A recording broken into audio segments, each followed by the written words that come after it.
मीना को लता बेड पर बिठाकर खाना खिला रही थी। बस भी करो ना, भर गया मेरा पेट, और कितना खिलाओगी? कितनी दुबली पतली हो गई है मेरी बच्ची, 3 रोटी में क्या पेट भरता है? ये ले एक और रोटी खा। देखो ना माँ, ये चुड़ैल कैसे पोछा लगाते हुए मुझे घूर रही है, कहीं मेरे खाने को नजर तो नहीं लगा रही। आंखें ना निकाल लूं मैं इसकी, अगर मेरी बेटी के खाने को नजर लगाएगी। घूर घूर कर क्या देख रही है, ठीक से पोछा लगा ले। अगर जरा भी गंदगी मिली ना जमीन पर तो मुझसे बुरा कोई नहीं होगा। पोछा लगाकर गायत्री बाहर चली जाती है तो वहीं दूसरी तरफ कौशल्या के घर से निकलकर पंडित जी सीधा लता के घर आते हैं। पंडित जी आप यहाँ आइए आइए। कुछ दिन पहले मनोज भाई साहब से मुलाकात हुई थी। उन्होंने गायत्री बिटिया के लिए रिश्ता देखने को कहा था। 1-2 रिश्ते हैं मेरी नजर में, इसलिए गायत्री बेटी की कुंडली लेने आया था।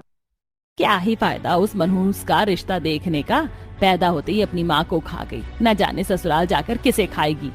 लता गायत्री की कुंडली के साथ साथ अपनी बेटी मीना की कुंडली भी पंडित जी को दे देती है। अगर कोई अच्छा रिश्ता हो तो सबसे पहले मेरी मीना के लिए बताना, ठीक है पंडित जी? इसका तो छोड़ो, इसकी शादी हो या ना हो मुझे तो इससे कोई फर्क नहीं पड़ता। पंडित जी लता से मीना और गायत्री की कुंडली लेकर चले जाते हैं और अपने घर जाकर कौशल्या के बेटे मानव की उन दोनों बहनों से कुंडली मिलवाते हैं। गायत्री कुंभ राशि की थी और उसकी कुंडली सीधा मानव से जाकर मिलती है। 36 के 36 गुण और कुंडली का ऐसा शुभ योग देख पंडित जी काफी खुश होते हैं और कौशल्या के घर जाकर बैठकर उसे बताते हैं। मैं बता नहीं सकती कि आज मैं कितनी ज्यादा खुश हूँ। मंदिर में जाकर जरूरतमंद लोगों में खाना कपड़े बांट कर आऊंगी। लेकिन एक छोटी सी समस्या है, वो लड़की एक गरीब घर से है। तो क्या हुआ पंडित जी, मुझे अमीरी गरीबी से कोई फर्क नहीं पड़ता, मेरी तरफ से तो ये रिश्ता पक्का है। पंडित जी कौशल्या के घर से निकलकर अब सीधा लता के घर आते हैं, जहां आज काफी दिनों बाद मनोज भी अपने घर आया होता है। वहीं गायत्री खाना बनाती है और वो लोग पंडित जी को बिठाते हैं। पंडित जी मनोज लता को गायत्री के रिश्ते की बात बताते हैं। इतने अमीर घर में इस गायत्री का रिश्ता हो रहा है? पंडित जी मैंने आपको अपनी मीना की भी तो कुंडली दिखाई थी, उसका क्या हुआ? कौशल्या जी कुंडली पर ज्यादा भरोसा करती हैं। उन्हें अपने बेटे की कुंडली से मिलने वाली कुंडली ही चाहिए थी, जो गायत्री बिटिया की है।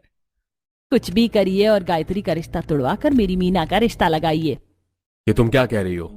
तुम्हारा दिमाग तो नहीं खराब हो गया? गायत्री मेरी बड़ी बेटी है तो सबसे पहले शादी उसकी होगी। पंडित जी ये रिश्ता हमारी तरफ से भी पक्का है।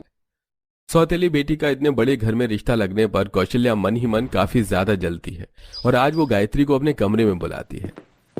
माँ बुलाया आपने? हाँ बैठ मेरे पास। गायत्री लता के पास बेड पर बैठती है और लता उसके कंधे पर हाथ रखकर कहती है, तू है तो मेरी सौतेली बेटी, लेकिन तेरी जिंदगी बर्बाद हो ये मैं भी नहीं चाहूंगी।